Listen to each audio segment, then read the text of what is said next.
share the same earth and sky. And today, just a small reflection on seeing and feeling about ourselves as though we are somehow a burden.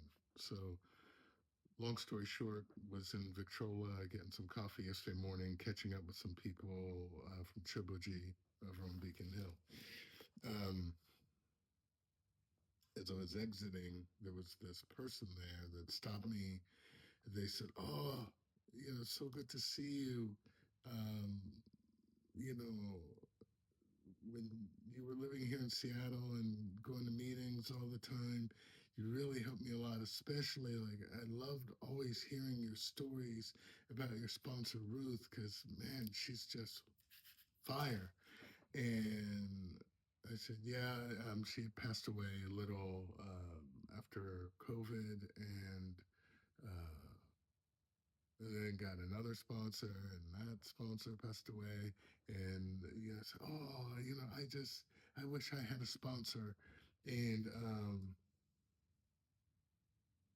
I did the math, and I'm like, well, that's 5.5 years. How come you don't have a sponsor?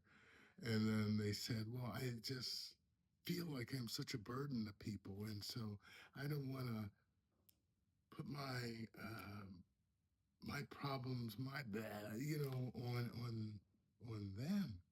And so I still don't have a sponsor.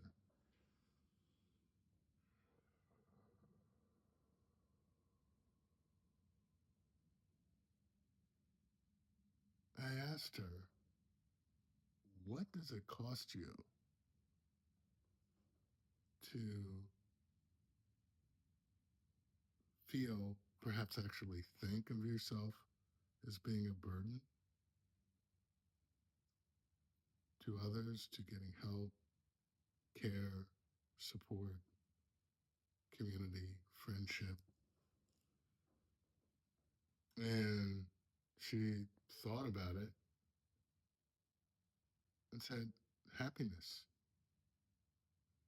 And I said, one of the little tricks of the trade that Ruth taught me was vacationing.